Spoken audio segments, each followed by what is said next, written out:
So the next America's Cup will be in Barcelona. For long-time Cup followers, there's a feeling of déjà vu. Back in 2004, Valencia was announced as the venue for the 32nd America's Cup after the Kiwis lost to the Swiss team Alinghi. A decision that was driven by Switzerland's lack of a coastline on which to host the Cup. But this time the reasoning is different. This time it's money. But that doesn't mean it's a bad thing. Far from it. Under normal circumstances, the victorious Kiwis would have defended the Cup at home. But finding sufficient funding has proved impossible. Although there are some who take issue with this. There are certainly plenty of Kiwis who question why a country that has spent so much money on various Cup campaigns doesn't get to reap the financial rewards of the investment. They ask whether the team has been greedy, holding out for the big bucks. Or was the government's offer way lower than suggested and insufficient to support hosting the event?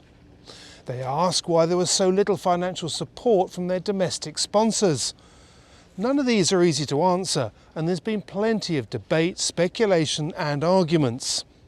But knowing some of what's been going on behind the scenes, I'd say the answer's not as straightforward as some are keen to suggest. But as they say, we are where we are, and while I, along with many others, would love to go back to New Zealand, the prospect of the Cup in Europe is very exciting too. Last time in Valencia in 2007, the 32nd America's Cup was one of the biggest ever. It did a huge amount in raising the profile of the Cup outside the sailing community. It was easy to get to for a huge potential audience in the Northern Hemisphere.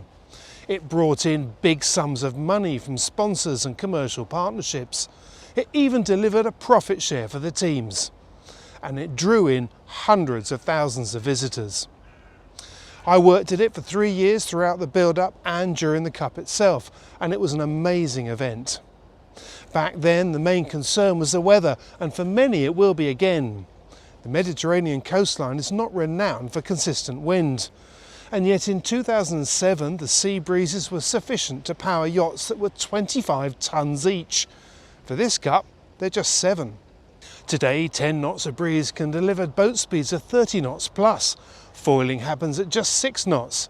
So if ever there was a time when the strength of the wind at a venue didn't matter so much, it's now. Plus in Valencia we had plenty of breezy days too. Barcelona's the same. Plus you can get quite a sea state at times, especially close to the shore. So for my money, Spain will be a great venue for the Cup and will do plenty to raise the profile of the leading edge of our sport once again. Meanwhile, for the teams and their designers, knowing where they're going to race is a very big deal.